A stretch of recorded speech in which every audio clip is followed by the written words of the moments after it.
Colin. And so those are some of the privileges that I enjoy. So I will pass it to Amy. Thank you, Abby, and thank you, Inclusive Communities, for having us today and sponsoring this program. Hi, everyone. My name is Amy Schindler. I use she, her pronouns. I'm the director of the Archives and Special Collections in UNL Libraries, and our Chris Library is right over here, 500 feet away. I'll be referring to that many times today, encouraging you to visit. I want to mention some of my privileges. I am a white, cis woman, het for most of my life. I now have the privilege of, after being a first-generation college student, I've been employed in full-time professional positions since almost right after graduate school. And now I have the great privilege of being on the faculty here at UNO and having earned tenure, as well as being in the labor union. So that's a lot of professional privileges for me right now. So in UNO Libraries, Archives, and Special Collections, we are home to, we used to say Nebraska's only LGBTQ collecting archive, but I feel a little hesitant to say that, say next to Jordan now. But we were maybe the first cultural heritage repository in Nebraska to sort of purposefully announce, hey, we are creating an LGBTQ+ archival collecting initiative, and we want to document this history consciously and acknowledge it and do it in a forthright manner. Not that we hadn't collected it before, but it hadn't been sort of enunciated clearly to the community that we were doing that. So what we collect is archival material. So these are things from individuals and organizations from primarily Omaha and Western Nebraska, but we have material from throughout Nebraska, and we do also have a book collection. And so there's a little display over by the door, which we invite you all to visit on your way out. Thank you, Nikki, for pointing to it. And for those of you online, there's a PowerPoint that will be shared with you later. So I'll pass it on. Hi, everybody. My name is Jordan Miller. I use she, her pronouns, and I am from History, Nebraska, which is, some of you might know as the Nebraska State Historical Society. I am the collections registrar there, so I work primarily with the object collections, and myself and my colleagues over the course of the last couple of years have redone our collecting plan, which basically steers the way we collect and what we collect. And we highlighted 5 significant gaps in the collection that we want to focus on over the next 5 years. One of those is the LGBTQIA+ community in Nebraska.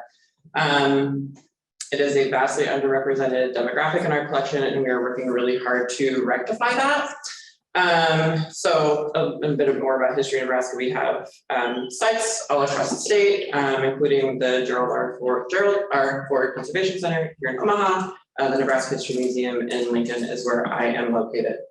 And to address some of my privileges, I am a white, able-bodied, cis-het female, and the world has been very easy for me to navigate, more than others. And so I am really trying to use my place of privilege to lift up others whose voices have been left out of our collections for far too long. Wow, I mean, some impressive folks at this table, right? Absolutely. Thank you. My name is Sarah Phelps. I am the executive director of Outlish. We serve older LGBTQ folks here in Nebraska and perhaps more far-reaching at some point. I am a cis-het, maybe heteroflexible is the way to put that, woman who is white. My privileges include an extremely expensive education. I have all of my senses and I'm able to walk. So I am also from a middle-class background and have both of my parents and have access to healthcare. So Outlish is serving older LGBTQ folks by advocacy. We also work with senior living or senior facing organizations to do some education for folks. And I'm working on a more far-reaching curriculum for that. And we're also trying to provide some community there. I don't know if I'm looking at a room of mostly younger faces. I don't know if you know this, but there's not really a great place for people over 50 to hang out in the city or state or really the general region. So we're trying to work a little bit on creating some community for folks because community is where safety lives. So Thank you so much. So I don't mind who answers first. Maybe we'll go back down this way and we'll just keep passing the mic back and forth.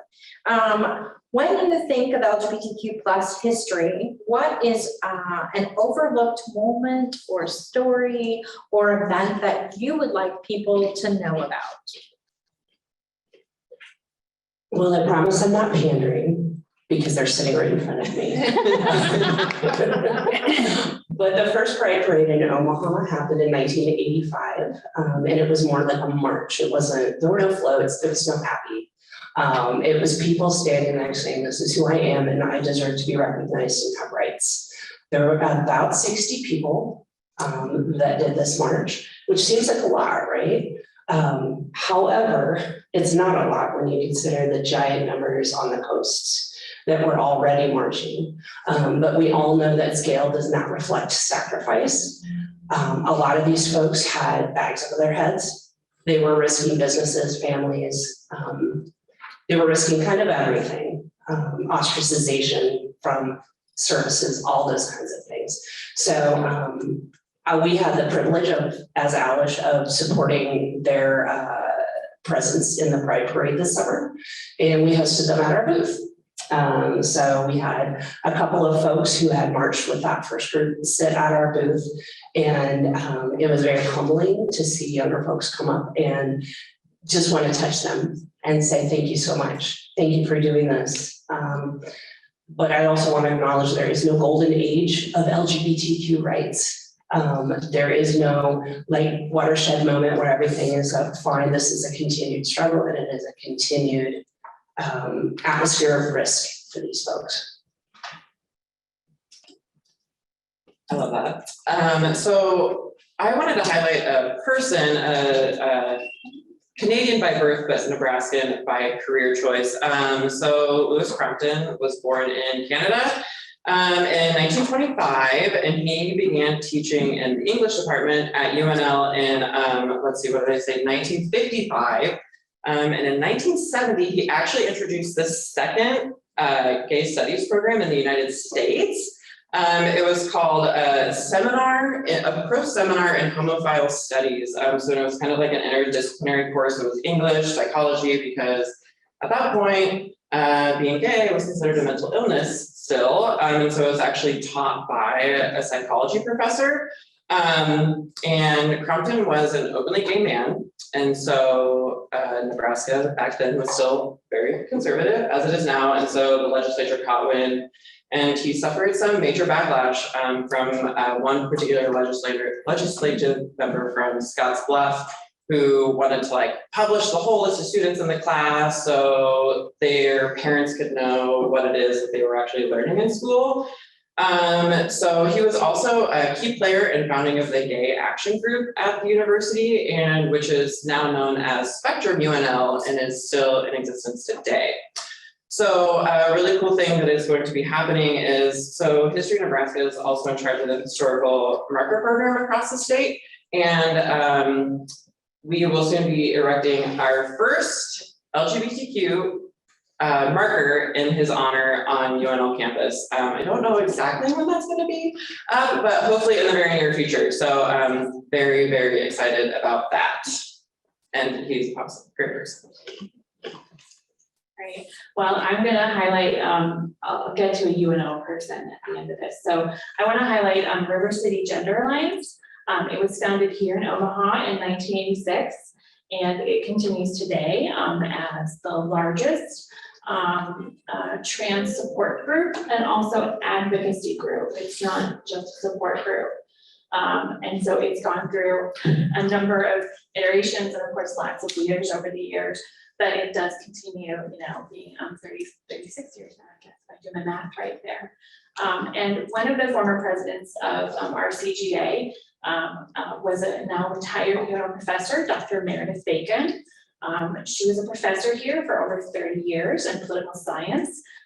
She studied Romania and Moldova. So during the Cold War, right?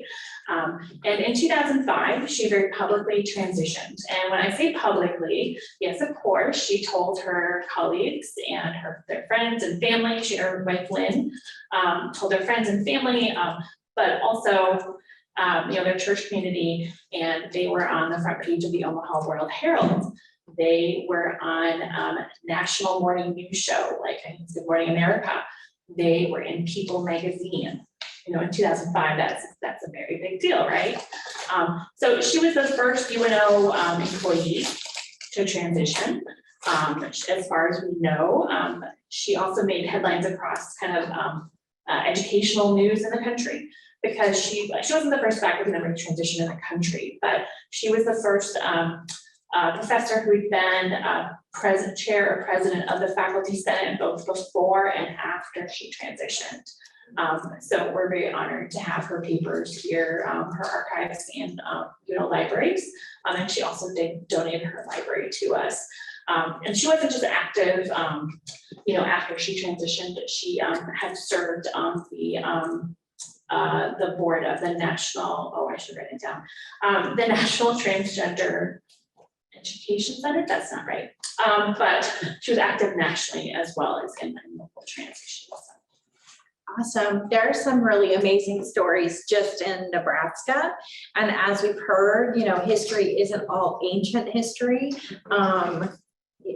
Things happen, and that are historical all the time. So as we named in our introductions, we all share a good deal of privilege. So how do we uplift voices of color and other folks who were at the forefront during historical and ongoing efforts to secure our rights? So I just want to say, I didn't say before, but happy LGBTQ History Month. And one of the things I like to say is it's not just a month, we celebrate it every day in the archives.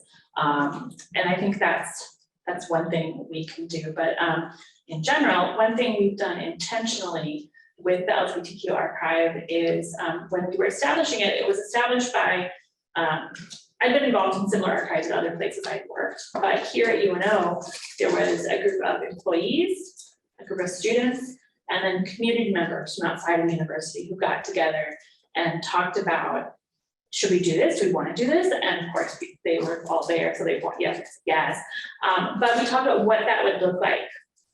So having that intentionally inclusive conversation as we were talking about creating this initiative was important. And one of the first things we said we wanted to do was to create an oral history program. So oral history is when a member of the community, it could be anybody, some people in this room have done it, but where you sit down with an oral historian or maybe a student who's doing it for the class, and you share your story, and it's narrated through a series of questions, and those questions the narrator, has agency there. They decide what they want to talk about. There's parts of their life, their career, their family they don't want to talk about. They don't have to share that, but they sort of select what they would like to share. So when we were creating that, we said, collecting oral history interviews is in a really important way to make sure that the archives are inclusive, because not everyone will have saved things. We'll have saved emails, little letters, flyers, posters, photographs, scrapbooks, photo albums, which is kind of the analog material we have in the archives. Not everyone will have saved that, but hopefully we can talk to enough people who will have saved memories that they are willing to share their memories, their stories with us. So from the get-go, the oral history program, it started with my colleague, Dr. Jay Irwin, who's a sociologist here at UNO. He was teaching the LGBTQ studies course that first fall of 2016 after we'd started. And he worked really, really hard for like 4 months before the semester started to make sure the people that his students were interviewing truly represented all of Nebraska. He did it I just can't applaud his effort enough to do that. And so then once the semester was over, then the archives and the library raised money from grants, shout out Panelists, Nebraska, Nebraska Cultural Endowment, and then also private donors to hire someone, a staff member, to then continue doing interviews over the course of a few years after that. So we were just trying to follow in Dr. Irwin's strong precedent there of making sure, we had Black voices and Native voices and Indigenous voices and Latinx voices and trans voices and stories in the archive. So that's one way we try to do that. So the History Nebraska collection is significantly younger and smaller than Amy's. So I wish I had some like amazing story like that. But the one thing that we are trying to do as an agency, and that I think that everybody can do in trying to uplift those voices that have been suppressed for so long, is to make genuine connections with those people and those communities. Museums and historical societies forever have been very white-centered colonialist institutions. And so those folks really haven't been given the time or the space to share their stories. So what we are trying to do is basically right those wrongs and show those people that we do truly care, to have those stories preserved. And if they don't want to donate, if they're reluctant, which rightfully so, we really don't blame them for that, trying to give them the resources to preserve their own materials. So if down the road that they do want to donate, they are in good shape, or if they just want to keep them for themselves and their own families, that way they're at least in good condition for folks to enjoy for as long as possible. One thing that we are doing with all of our collections is we're really trying to do a lot of digitization and digitizing all those collections that have people of color, Indigenous, Latinx, the whole gamut. Those stories get digitized first. They always get moved to the front of the line so that they are accessible by those communities and folks to learn from. So unlike my colleagues, I'm not actually involved in preserving materials. So what I will offer here is, if you want to lift voices of color, you need to change your mindset. And here's how I would express that. You see that this is a panel of cis women, white women. And you see that in this room, we have a vast majority of white folks.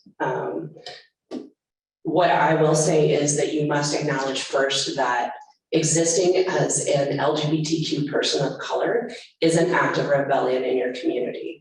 Many of those communities are not accepting. So the first thing you need to do, and that is not all, many families are wonderful. However, what you need to do is step back. You need to not ask folks to step forward. You yourself, your voice needs to step back, acknowledge your bias, and move yourself backwards in the conversation. You are only there to facilitate. You are only there to collect stories. Your viewpoint is not relevant in this situation. I would also say you need to remove barriers. A lot of folks have a language barrier, a socioeconomic barrier. They may want to offer a story and can't get to link. They may want to speak to somebody at the archives and have no idea how to get a hold of them, maybe don't have access to a computer. I can think of a myriad number of barriers, including the idea that my story is not important. And the number one way that we help people understand that every story is equally important is by sharing as many stories as we can, because eventually they'll see someone who's just like them and think, that story resonated with me, my story will also be important. And finally, we have this desire, right? We want to fix the world. Most of the folks here are we're passionate about what we do and we want to fix the wrongs of the world, but it's so important not to speak for people of color. My experience is not relevant at all to folks of color. So what I can do, instead of saying, the majority of older Black folks who are in the LGBT community is this, I step back and don't offer my story and I let them speak for themselves. We have this tendency to speak for people because we want to bring attention. And yes, there is a certain aspect of a white face will bring attention, absolutely. However, it's not our place, not ever. Men don't speak for women, I don't speak for Black folks, that's how it is. So that's what I would offer. Yeah, that's really great. I think that leads into the next question really well. Just looking at our time where we are, I'm gonna skip one question. But because we've also actually gotten to that information in our other answers, I wanna talk about how are museums and archives re-examining whose stories to include, and how do we do this while honoring the wishes of folks who maybe did not live as out as folks do now? So who remembers going to museums here in the 70s and 80s and how unbelievably boring it was? Because it was a wall of text and a picture. And that's not fun.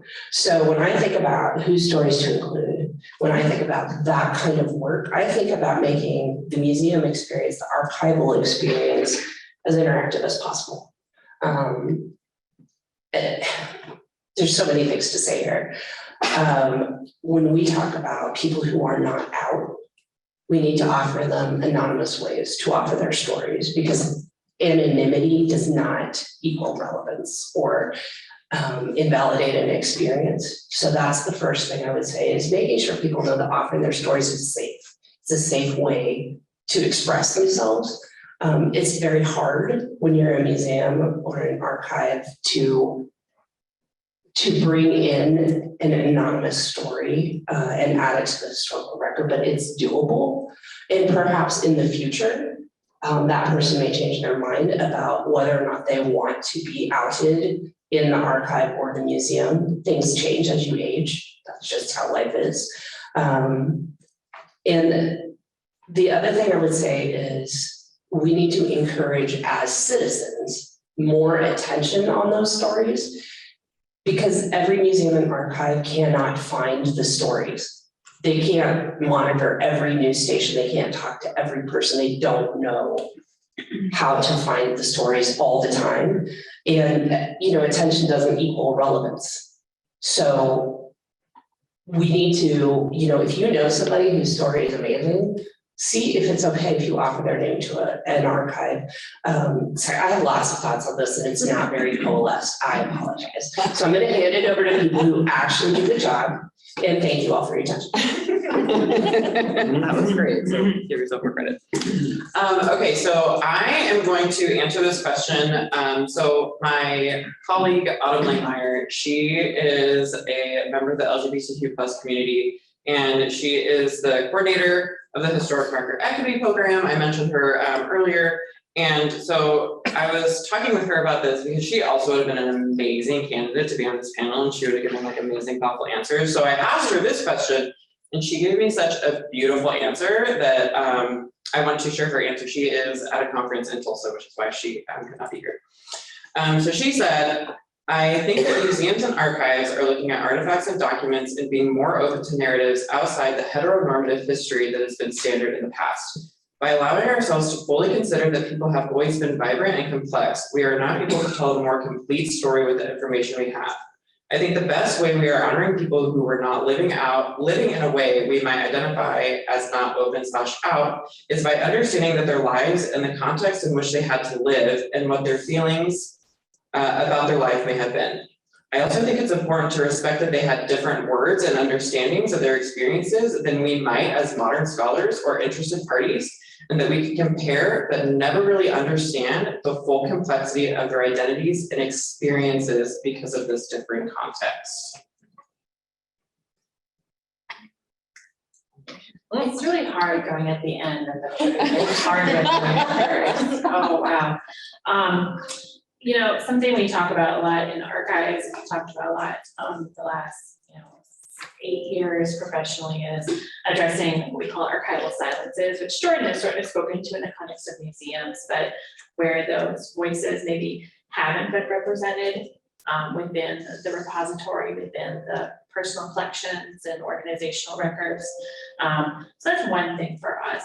But something I was thinking about the last few weeks, so it's LGBTQ History Month. So one thing that happens is sometimes I get a lot of calls or emails from community groups asking me to be on a panel or come to a talk.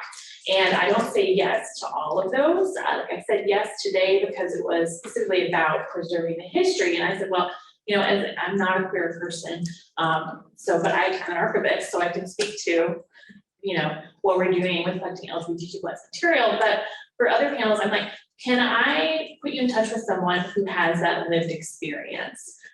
So trying to center those voices is something I've been trying to do more of. So let me put you in touch with someone who lived through that, you know, from their own personal experience.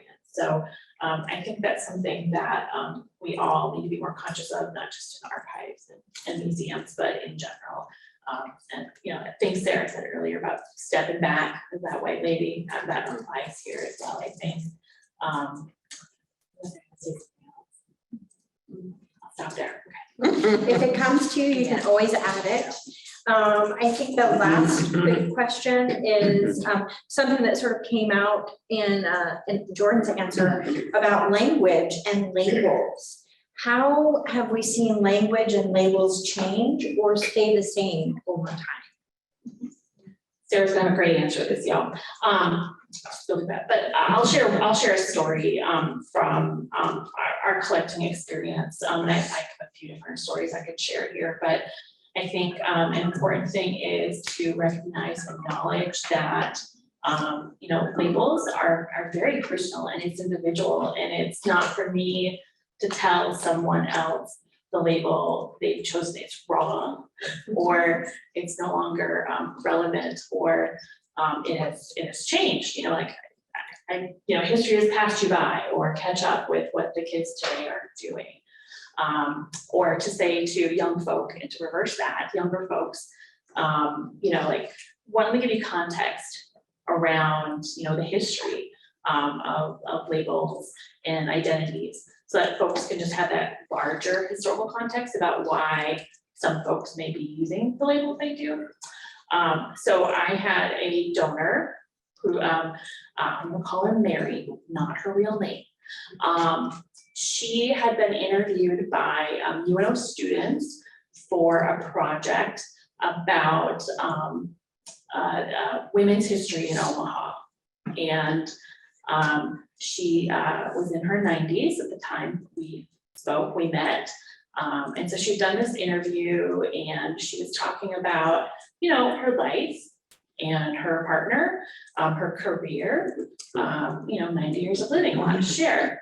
So after the student had done the interview, intentionally the interviews were coming to the archive. So after the semester, as I do with those situations, I called her and I said, you know, I'm an archivist, introduced myself. I just want to remind you that your interview that you reported to the student for this women's history project has come to the archive. So we're really excited to have it, because we're trying to collect more voices of women from Omaha.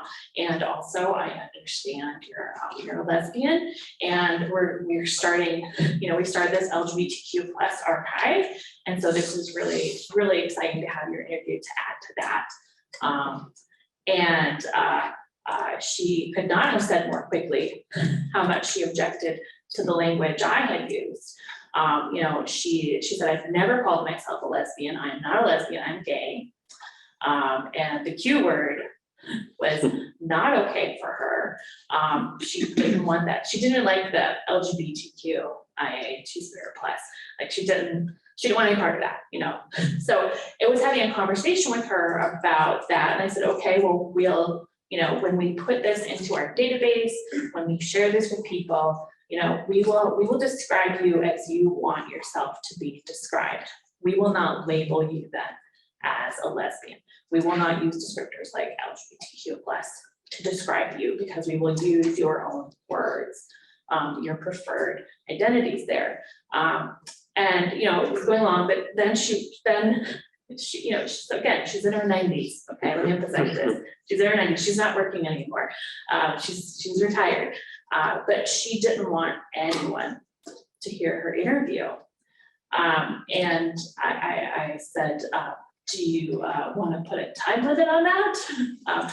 Because we don't accept things that no one can ever hear. And I said, do you want to say, you know, a year? And she's like, no, that's not long enough. I'm like, 5 years? And I believe we settled on like 15 years. And she has since passed, but we are honoring that 15-year restriction. So some people, when, we restrict things, we still mention it in our database that we have it, but here's when you can access it. But in Mary's, quote unquote, Mary's case, she's listed anonymously in our database. And we're using the descriptor she's chosen. So that's my example. It's a very good example. Language is very interesting, and I think that we as museum and public history professionals are realizing that it is ever evolving, especially when it comes to humans and our experiences and our identities. So we are really trying to take, we History Nebraska are really trying to take an active collecting approach to our LGBTQIA plus collecting. Active meaning that we seek it out. Passive is when folks bring it to us, which we're still into that. So I think the really great thing about active collecting from folks who are still living is you can find out how they themselves want to be identified, how they want their story told. And that is an amazing privilege to be able to have, because if you're looking at something from 75 years ago and the description in the catalog record is super vague, you're just kind of like left to wonder. And we can't make assumptions about how these people live their lives or how these people wanted to be identified. And so I think that is one of the coolest things about being able to collect things that are happening now, is being able to capture that information and that history in real time. We did a lot of active collecting in 2020 around like social injustices, and we had a person donate some stuff that they cleaned up from around the Capitol after a protest. And so they donated it, and this is somebody that I have kept in contact with. So they donated it when they identified as a male, and then over a couple of years, they decided that they wanted to change their name and use they, them pronouns. And so I was able to reach out to them and be like, hey, how would you like your credit line changed? How do you want to be referred to? How do you want your spouse referred to? That's not that is a luxury in the history field. And so we will not always get that. For those stories that we don't know, we're just trying to keep up with best practices when it comes to cataloging and metadata. And then the one thing is, as Sarah has mentioned, we have to step back, not only as white people, but as museum professionals, we have to take a step back. And when we're cataloging these things, we have to think about what are the terms that these people, these members of the community are going to be using to try and find this material, and be using those as search terms, not what we think is going to, what do we think that they'll use? It's like, no, we have to ask them, what are they going to use? And then, finding that balance of trying not to put this labor off onto them, because it is not their business to have to do this free labor for us. So I think that's where kind of like making those genuine connections really comes into play. So just, finding that happy balance of them helping us out, but also not making them do everything for us, because that is not fair. Not fair. Sorry. I love that you ended on the doctor. So as she brilliantly pointed out, language is evolving, right? Because language is alive. As we find newer and truer identities, as we start to live our lives more freely, more openly, and more holistically, with less repression or less stringencies per se, language evolves to reflect that change. So I remember the days when African American was not used. That is, for those of you who don't know, that's a fairly new term. What I would say about language is we do not teach people how to ask open, vulnerable, and respectful questions in our culture. If you want to understand the language any identity uses, you must first teach yourself how to ask the question the right way. And that is always acknowledging that you will come from a place of being humble, that you don't know, and ask it as respectfully as you can. I know a lot of people who consider LGBTQIA plus to be word salad. My dad calls me regularly and says I don't understand what the term non-binary means or something like that, so I have to explain. So when you meet someone and you're not sure how they want to express their identity, the most important thing is to be able to ask respectfully, because every moment you speak to somebody like that is a moment of education for you and a moment of empowerment for you both. And I think that's the end of the questions, but I do want to acknowledge the incredible importance of the work these ladies are doing. My degrees are all in history, and I can tell you that I do not understand the world at all. I would not understand the world if I had not understood history. These stories will be gone as soon as those folks are gone. And they reflect a time and a place and the evolution of our lives in a way that nothing else can. So if it's okay, can we have a round of applause for their work?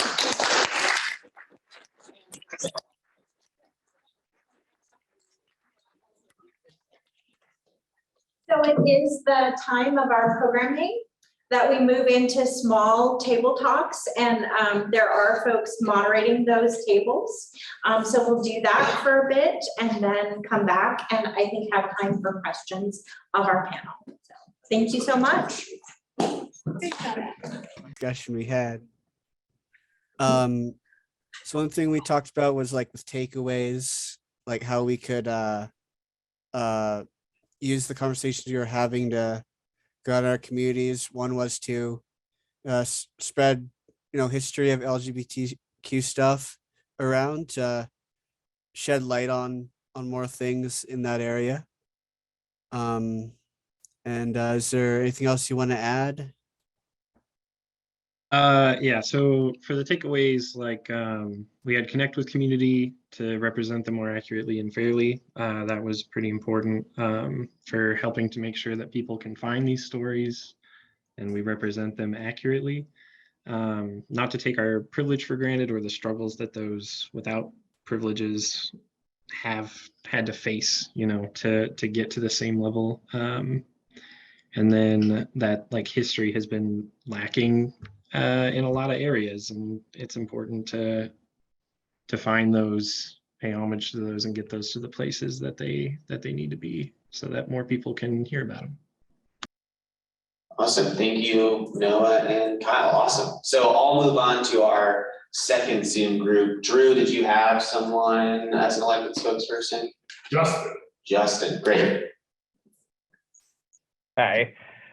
So kind of to sum up a lot of the conversation we had, we picked like 3 points that I wrote down, and hopefully everybody agrees with me.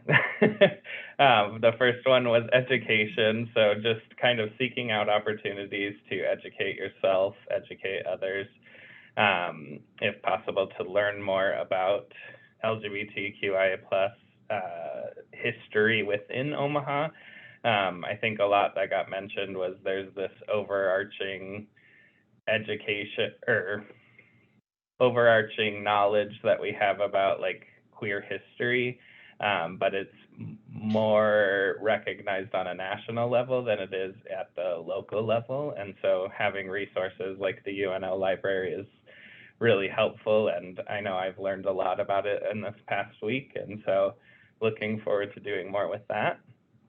The second one, kind of an idea I called open to change. So a lot of us resonated with the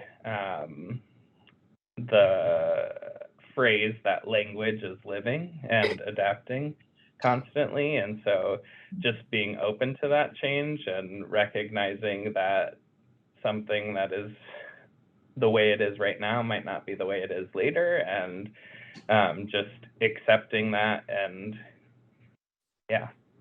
contributing to that as well.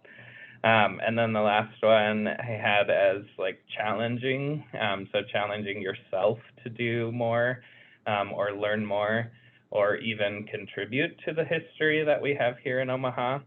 And then, of course, challenging others to do the same or to help kind of fill some of the gaps in. Awesome. Thank you, Justin. I appreciate that. All right, what about our groups in person here? Veronica and Nikki. Let's start with Veronica first. Lovely. So I think that we touched on a lot of different things, but I think that the largest thing and most significant thing that we really did touch on was representing places of peace, love, and light and history and stories and those being shared. Because it really is like a colonizer's perspective. It is an oppressor's perspective to only share parts of history of certain communities where it's just suffering. To only give this perspective that to be a part of this community is to fail your existence, to have pain and neglect and disparity. We talked about how creating opportunities of queer joy is very significant in our everyday life and in our communities. And we talked about how we loved hearing the take several seats, please be quiet if you can, and let marginalized voices be heard, because that is significant and that is meaningful. And we need to have that introspection in our daily lives. And then we also just talked about how new age labels and how old age labels aren't always our truth, and how sometimes that's all that matters. It's not putting a label on someone else, it's acknowledging that that label isn't for you, or that things can change and our lexicon can develop. And we need to learn to love and respect that for others, because if that brings them peace, then that's all that matters. Awesome, thank you so much.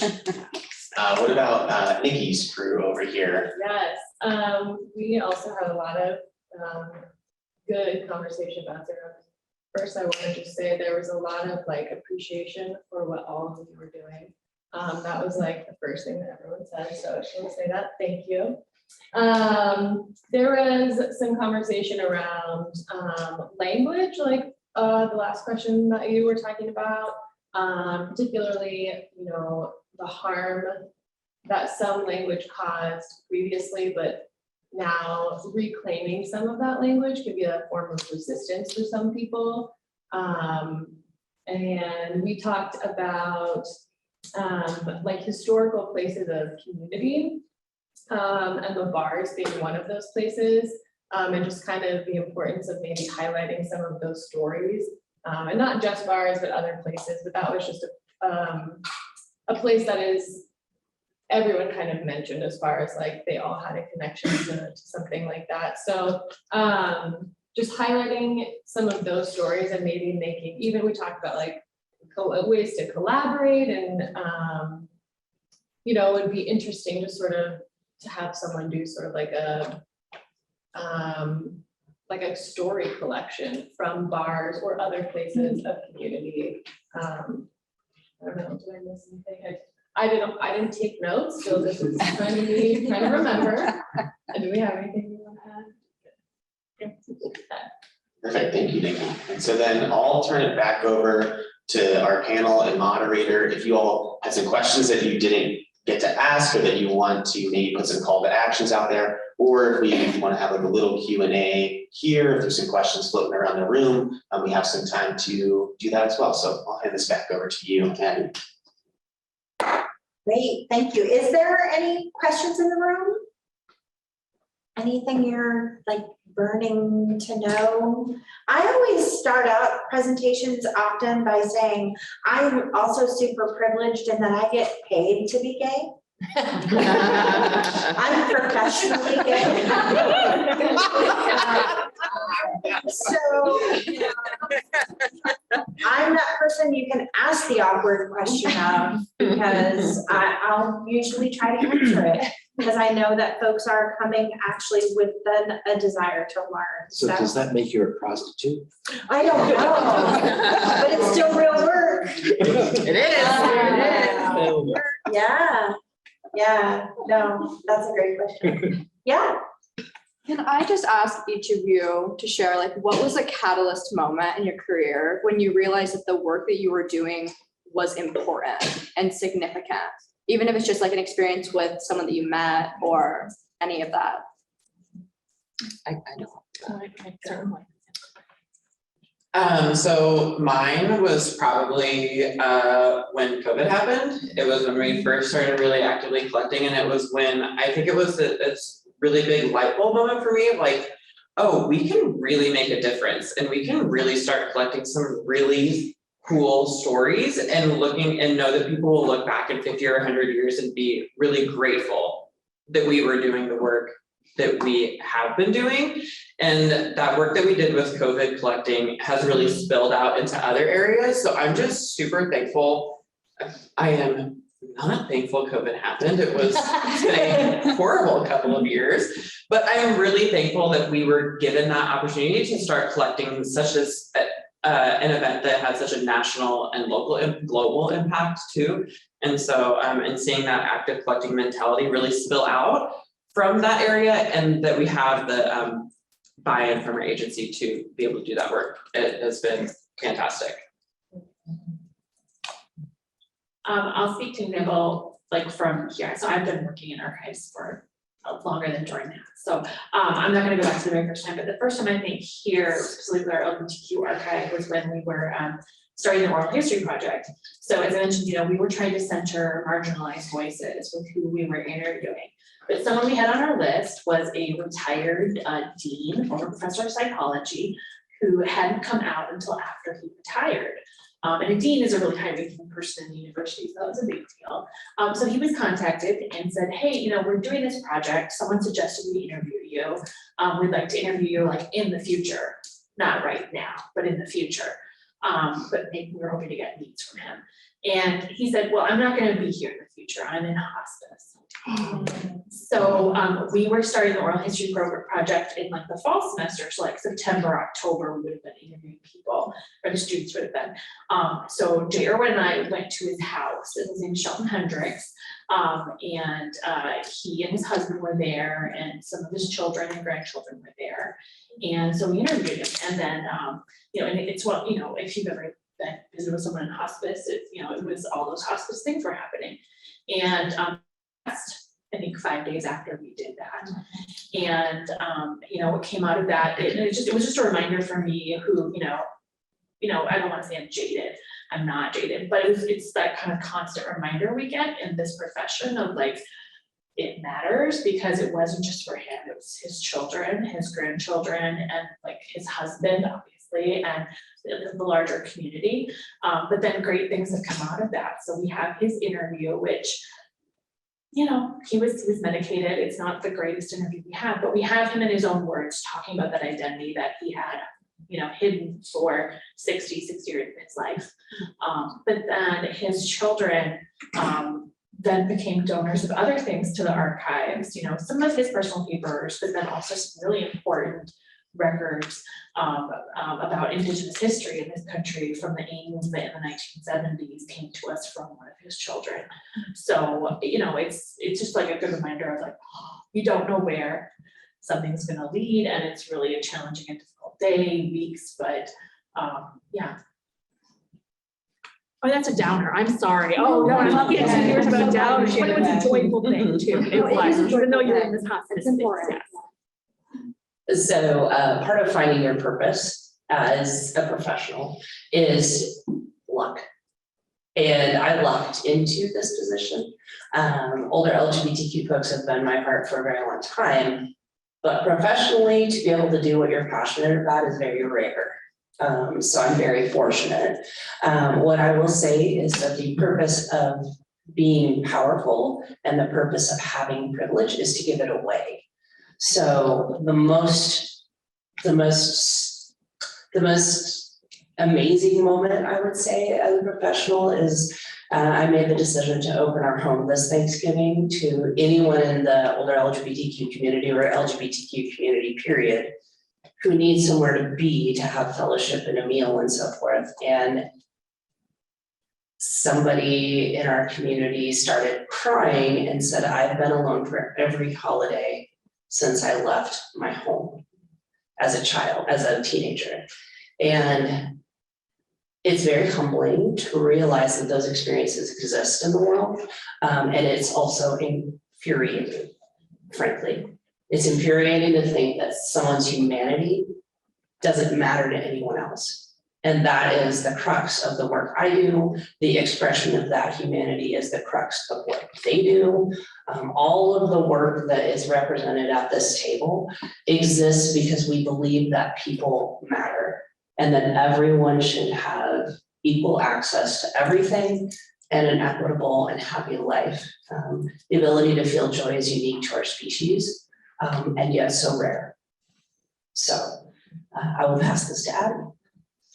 Thank you. I have a mic on my lapel. So I'm someone who lives with a chronic mental health issue, and my own recovery story is so tied up with my coming out. Like I would not be the healthy person I am today, the stable person I am today, without having come to grips with my own story and my sexuality and my trauma, my childhood trauma, and how it all is tied up together. But you know, I was doing this work as a volunteer on the board of directors, and I just I kept doing the work, and I was like really juggling this doing 2 jobs at once thing for several years. And finally I was just at the point where I was like, I can't do this anymore. I don't want to do this work that's paying me. I want to figure out how to do this work I'm volunteering with. And I just say that we were very, very fortunate to find funding to pay me. And you know, it's not easy work. Like working in your own identity is really tiring sometimes. But there is a lot of joy in it, and there's a lot of privilege in it, and I just feel really blessed. So yeah, I think that's, you know, from my own journey why I want to continue doing this work, because there are other kids, young people living in Nebraska who, you know, who don't feel accepted, who are isolated and struggling. And I want them to know that, you know, there's a voice, that we have voices to represent the broad spectrum of our community, from young folks to elders, and that, you know, we live everywhere in Nebraska too. We're in every county of Nebraska. We're everywhere. If we were all together as a queer community, we would be the 3rd largest city in Nebraska. That's how many of us there are. Wow. So we like to use that statistic to our legislators. Yeah. So where do we go to find history? Well, I think we keep seeking it out, and that's actually one of the calls to action that we have, is that we're challenging all of you to listen carefully as the people around you share their stories, because that is how history becomes recognized, is really that one story at a time, and that active listening. And then, you know, if we're connecting people with the archives or with History Nebraska, so that can live on in other ways that other people can find it, I think that's great. But we do have some great resources in Nebraska existing in the UNO archives, and you know, the History Nebraska working towards it. But it is your challenge to listen to stories and solicit stories from people, and to remember that history is like right now. We're living in historic times right now. So yeah. Anything else Sarah's adding? Yeah, jump in. We have time. I apologize. I do want to add something. Just as a question, when you think about cultures that revere their elders, what cultures do you think about? Japan, some indigenous cultures maybe. What we don't think about is the culture that is primarily here in Nebraska. So as an addendum to what Abbi said, I would encourage you to seek out older folks and listen to what they have to say. And remember that as younger folks, your voices are equally important. Your stories are equally important. So keep writing it, keep saving it, and then go see these folks and tell them all about it. Anything else? It's like, according to the clock, just a few minutes before 1, and I want to be very respectful of everyone's time. I know that lunchtime things are sometimes a little more difficult, so an extra special thank you to everyone who joined us today, whether that was on Zoom or here in the room. This is such a joy. I love these table talk events. I love the partnership with Inclusive Communities, and just really thank you for being here. Yeah, give yourselves a round of applause. Thank you all.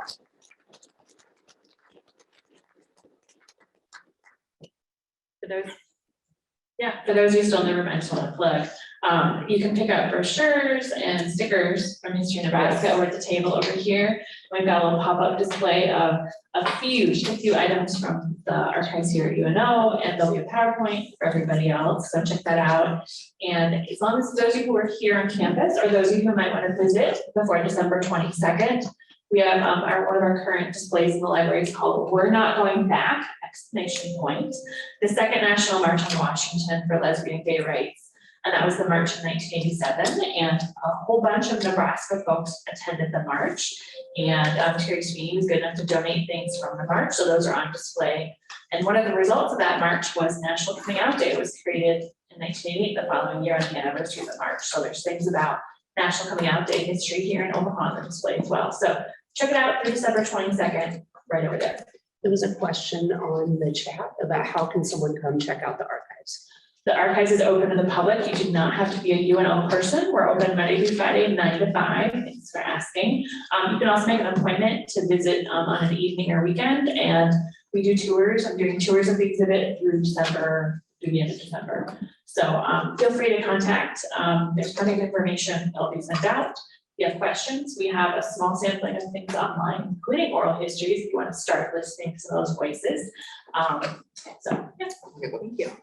I'll do a little plug for us too. So, like I mentioned, the Nebraska History Museum is located down in Lincoln. We are open Tuesday through Saturday. You're always welcome to come. If you wanted to check out something in the collections that's on an exhibit, you can just reach out to us there. I would be more than happy to pull it, and that y'all can check it out, unless it's on the archives, and that is not my business, but we can get in touch with somebody who thinks it is. And I have my card here if anybody would like my contact information. If you're online, look me up online. I don't know, Twitter or Facebook or something like that, and we can chat. Great, thank you. Thank you all.